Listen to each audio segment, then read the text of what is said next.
URC folks, we're 6 rounds into the competition, albeit a slightly disrupted round. Not COVID this time, but some stomach bugs seemingly going around a couple of the touring teams in South Africa. So we had 2 games called off. So the power rankings go to muck again because we don't have all the teams on the same amount of games, but we'll plow on through. Apologies, this video is a day late because Monday was a holiday here in NZ, so did kind of family stuff yesterday. We'll go through the 16 teams of the URC, rank them, and you guys can let us know your thoughts. If you're wondering, man, I'm in the States, I want to watch URC, how do I do it? Flow Rugby, link down in the description. They will also have, I believe, the November games on, so if you're in the States, you could do worse than signing up to Flow Rugby. But, affiliate the channel. Happy days. What are we doing? Zebre. Goodness me. Zebre, you're still winless. Still waiting for a chance to put on that Zebre jersey. I mean, you're already 19 points to 0 down against Edinburgh. Pelser, your man, gets a red card to make things tougher still. I mean, at least they scored 3 tries. And had a couple denied as well. So, Zebre, I still think, despite 38-19 at home loss, I still think Zebre are better value than last year. So we will see if they're ever able to get off the foot at the power rankings, but not yet. Scarlets maybe trying to wrestle that bottom spot from them. I did watch their game at the weekend. Connacht beat them 36-14. Tough conditions, but man, they just didn't fire a shot in that second half. The Scarlets boys, they will not be too pleased with how things have been going. Something needs to be done. I don't know what it is, but yeah, it's been pretty disappointing from them.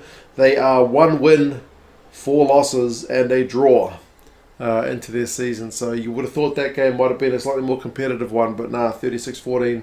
It's a bit of a hiding. The Ospreys, goodness gracious, they lost away to the Dragons. I swear the Dragons are just a different beast at home, eh? I mean, 2 yellow cards. They don't make it easy for themselves, do the Ospreys boys. And when the Dragons have 2 yellow cards, they still manage to concede a try to the Dragons, with Dyer getting that intercept. I mean, good to see George North getting into space and running for that first try because, I don't know, every time I see him play recently, he picks up some kind of knock. Not enough to send him off the field, but enough to kind of stop his runs. But no, he had a really good try in the start of the game. So, yeah, 32-25, not great. But 1 win, 3 losses, 2 draws for the Ospreys. A mixed bag. And, man, it's almost an all-Welsh affair, bro. At the bottom of this log, 3 of the 4 teams I've got at the bottom of the Welsh ones. Cardiff are a bit of a bright spot, but for the Dragons, for them it's a bright spot. As I said, different beast at home. Bradley Roberts is certainly pushing for Wales contention after missing out. Rio Dyer, on the other hand, certainly justified his inclusion in Wayne Pivac's squad. Second win of the season for the Dragons boys. So they have more wins than the Ospreys and the Scarlets. So they are above both of those sides, but still, it's 2-4 record, which is not that flash, but there you go. They are there on the log in 13th spot. Munster, I've gotten 12th. It's been a tough start to the season for Munster, although that game where they went away to Leinster, I mean, there was never going to be... Well, it's a tough place to go, put it that way. So, local rivalry at the Aviva, big crowd. Leinster unbeaten this season. Munster having a bit of a stumbling start. At least they looked all right at times. I mean, they were leading 13-7 at one point. Not early on either, like relatively deep into the game. Was it past half-time? Either way, they were doing all right. I mean, the Coombs to Coombs pass, the double cousin special, was pretty good. They scored during a yellow card. There's still some bright spots, but ultimately over the course of the 80, Leinster were too good, which is not surprising, but 27-13, Munster go down. So their record, like the Dragons, is also 2-4. Benetton is one of the teams dropping in recent times, having dropped a couple of games in recent weeks.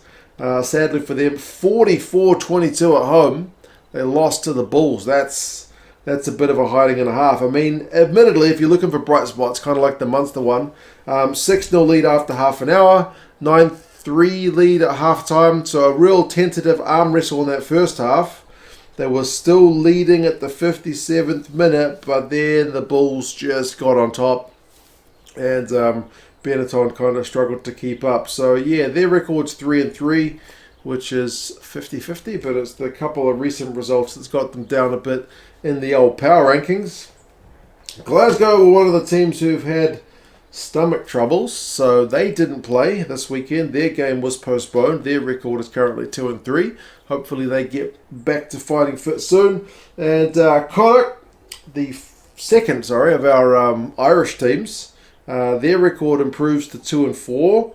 They've they certainly look better against the Scarlets. They can't read too much into a team because the Scarlets, like I mentioned, have kind of had their woes this season, but they certainly looked the business in the second half, the Connacht boys. So it's always a weird one with the way the conferences are in the URC, where some teams get maybe a slightly easier run than others with strength of opposition. So Connacht is kind of one of the teams that seems to suffer in that regard, but certainly against the struggling Welsh team in Scarlets, they managed to put them to the sword 36-14. So, good win.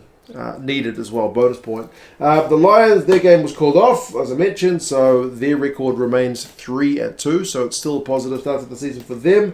Edinburgh, after some early struggles, are maybe picking up the pace a little bit, albeit against Zebre. So I'm hesitant to put them up too much. Good to see Wes Husson get on the board after his move from the Hurricanes down here in Super Rugby. Their hooker bagged a couple. They had a bonus point before halftime. So a 3-3 record is starting to look a wee bit improved. But it's over Zebre. So I wouldn't be kind of popping any champagne bottles just yet. But Cardiff, goodness me, Cardiff. I kind of questioned Cardiff's high-ish spot in the power rankings last week when they had a couple of wins over teams towards the bottom end of the power rankings. Well, they beat the Stormers, 30 points to 24. The breakdown was certainly key for them, but they scored some good ones as well. Conceded more tries than they scored, but Reece Priestland also kind of pulled the strings really well. So really, really encouraging win.